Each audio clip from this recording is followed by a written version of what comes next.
with us this week. Craig Kopidis of Quartz and The Atlantic. Also with us, Judah Grunstein of World Politics Review, Emma Kate Simons of The Financial Review, and Franco-Syrian photojournalist Amr Abed Rabba. Welcome back to all of you. Now, last week at this same time, Craig Kopidis was solemnly inviting Israelis and Palestinians to, and I quote, get over it.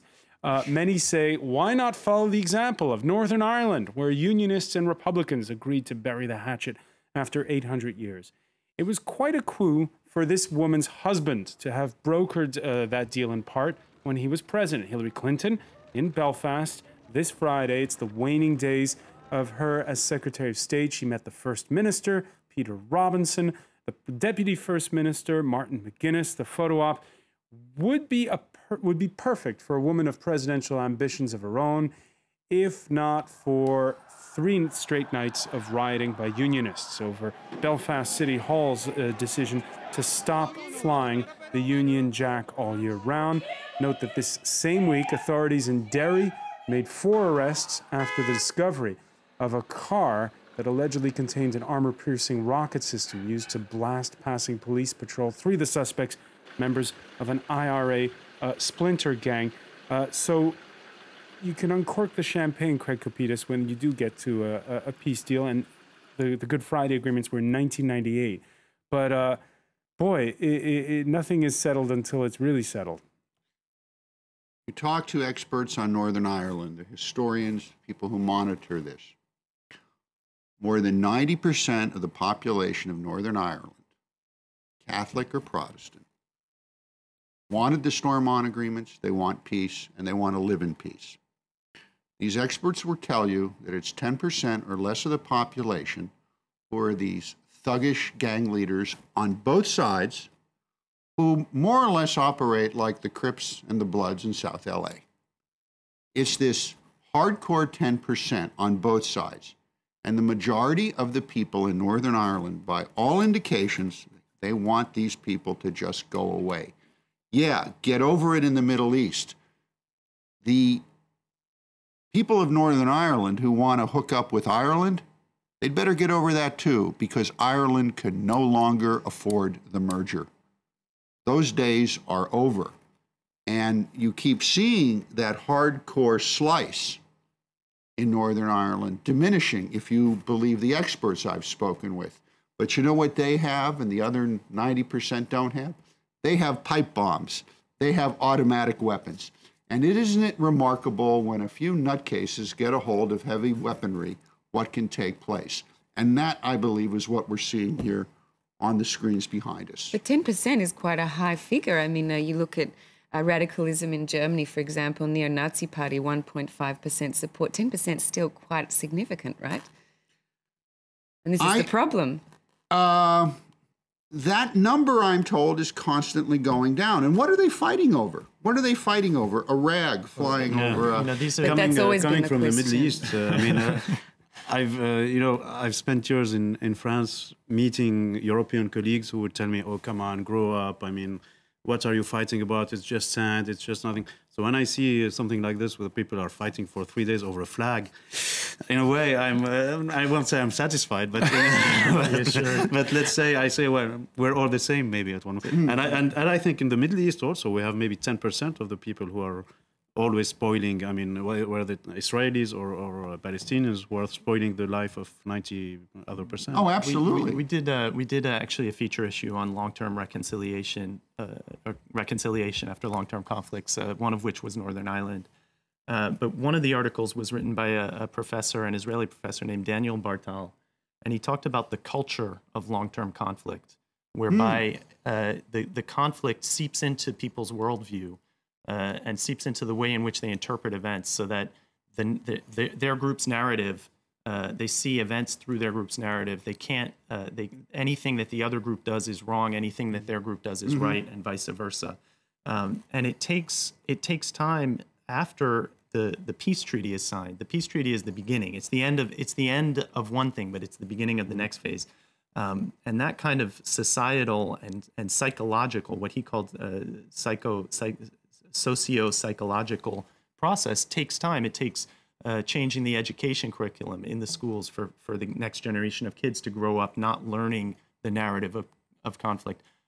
So we're about 20 years after the peace treaty. That's about one generation. It's already, the radicals have already They're in declined. their 40s, apparently. Yeah. The radicals they've identified. So they're in their 20s when the peace agreement was being nailed down. But the next generation that's now 20 has grown up in a different environment, and the next generation after that, I think that we have a tendency when there's some sort of resolution, the minute that there's a flare-up, we say, see, nothing's possible. Peace is not possible. And that's, I think that you can't throw out the baby with the bathwater. A huge amount of progress has been made. There's still a huge amount of progress that needs to be made. But that's true of all societies and of all cultures. And in this case, they've come back from further. Speaking of taking the long view, Craig Kopidis, Hillary Clinton in Belfast, this is a woman running for president? Hey, she's got the Irish vote. They're already contributing. Who knows what Hillary's going to do? She's obviously the leading candidate to succeed Barack Obama. I think everyone would. Yeah, no-brainer. A no-brainer. I think we can all agree on that. And perhaps she'll be the only, if the Obama economy continues to collapse, she might be the only one who can keep the Democratic Party alive. Well, it's not collapsing, though. There was some decent employment figures out this week. It's looking a bit better than Europe at the moment. Usually, the problem is that usually, if after a two-term president, the most recent example is George Bush after Ronald Reagan. It's hard to hold on for one party to hold on to power for 16 years. So Hillary Clinton, she might run. But I'd find it hard to believe that she would. I think it would be a long shot for her to win, and even a longer shot for her to win 2 terms. All right, we shall see. Another news, and it concerns everyone on this planet. We're now surging towards 7 billion, but that might be rubbing salt in the wound to folks here in aging Europe. In France, with Western Europe's highest birth rate, we've been relatively smug on the matter until this week. A new study revealing a dwindling sperm count for French men. Scientists aren't quite sure why, but one possibility is all the crud we get in processed foods and just generally with all the pesticides that creep into our diet. Our study reinforces this theory, but we are open to other important hypotheses, such as the increase of the body mass index in men, the weight of the men during the study, something that has been established in France, as in other industrialized countries. So this is just terrible news. She managed to wrap 3 bad news items in one sentence. We don't deliver the goods, Frenchmen. We're fat and we eat crud. But if that's true of Frenchmen, what would we say of Australian or American men? I mean, I think that as we were discussing before, these kinds of studies, the French have done an extremely comprehensive study of the decline in sperm quality. But in fact, across the world, this is occurring. We're all, I think probably the Frenchmen might even have a slightly better go at it when you look at the quality of their food and the fact that they don't have the same weight problems, although they'll get there one day apparently. But the question is, will it have an impact on the French birth rate? I'm not sure. The French birth rate is fairly resistant. It's at 2.1. It's at replacement rate. Women across the social classes, not just immigrant women, have children. Well-off professional women do it. They've got a great system, a family policy system to help women and families. But over in the US, I'm not sure about the exact sperm quality problem, but the birth rate is dropping and has been for now. They're looking back over the last 5 or 6 years, and there's a big drop, and immigrant women are not having babies anymore. That's right. We can show you the graph. It's not just Or Europe. not as many. The U.S. birth rate dipping in 2011 to the lowest ever recorded. Now, you might say, so what, since the U.S. always takes in a huge immigrant population. But as Emma was pointing out, the Pew Research Center finds the dips particularly sharp among foreign-born women. Craig Kopidis, when you look at the sort of changing, we talk about an aging continent and all of that, but When you look at the numbers, should the West be alarmed? Should the West feel sad at this point? I think they should certainly be concerned. I have it on good authority that a study's coming out tomorrow that's going to show that there are more Starbucks in France than there are male spermatozoa. So this is something I think people have to be really concerned about. I'm really looking forward to reading your book, because this idea of falling sperm rates, I mean, if you're a guy, even if you have kids, you don't want to have any more kids. This is frightening stuff. I don't know about the two of you, but, you know, I don't want to hear that. But the main problem is women actually decide, and men deciding not to have children or to have fewer children and to have them later. That's the thing that's really impacting birth rates. And it's not just in Europe or the West, in the US. I mean, this post-familial world is marked in Brazil, in parts of Asia that traditionally had very high birth rates.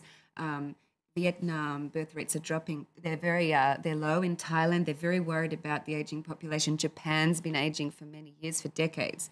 So it's as soon as women get to a certain level of education, it seems they have fewer children, except in a few exceptional countries like France. So what do we need to do to intervene on a cultural and policy level to allow women and men to not feel that that they're going to have to, it's too expensive to have a child, or to feel that they just can't have it and do it all? Judah Grunstein?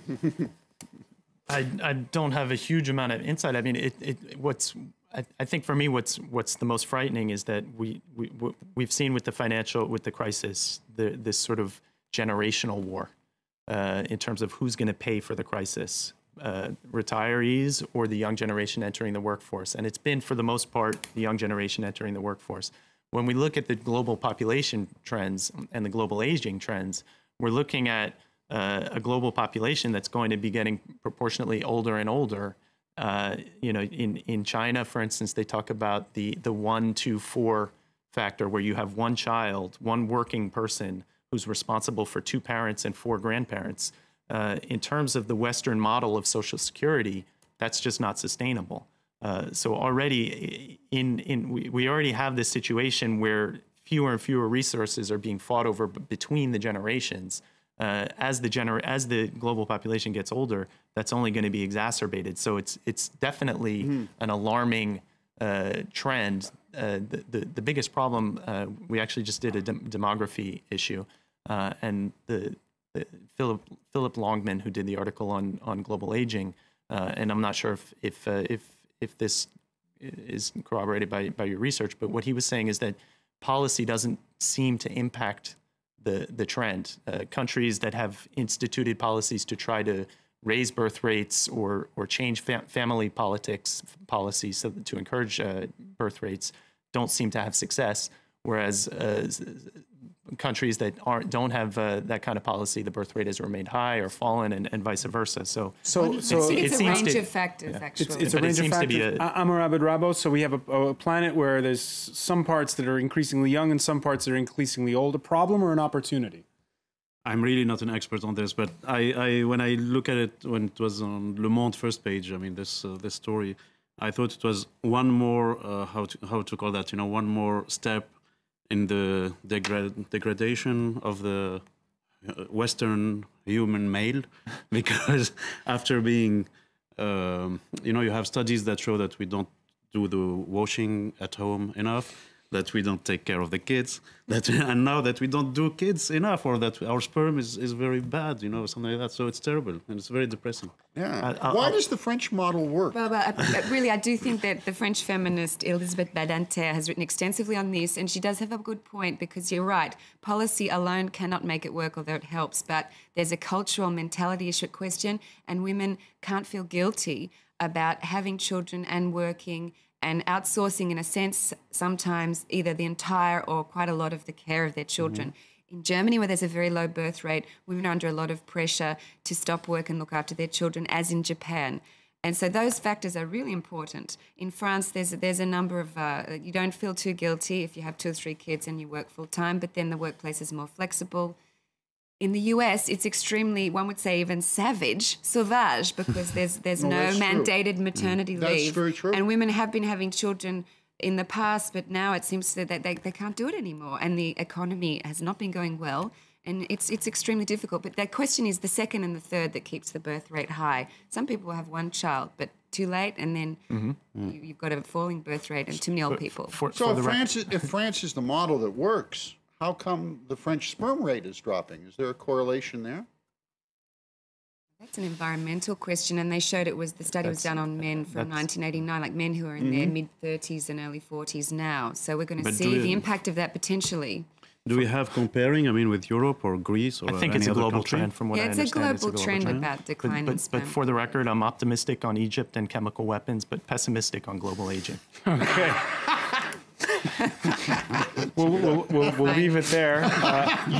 With the youthful Judah Grunstein, with the final word on that, I also want to thank Amr Abed-Rabo, Craig Capitis, and Emma Kate Simons. Before we go, though, two immortals in their field whose legend will last well beyond their combined 205 years deserve a salute. Oscar Niemeyer, the man who made Brasilia, passing away at 114, the Brazilian architect, making his nation known for more than 104, excuse me, not 114, 104, making his nation known for more than just samba and football. And Dave Brubeck, who's for whom Brazilian music was just one of so many influences. His Time Out album, the first jazz LP to sell more than 1 million copies, as he revolutionized his genre, going beyond the time standards of the 4/4 beat or the 3/4 waltz time of his day. Dave Brubeck was one day shy of his 92nd birthday. We'll see you next week.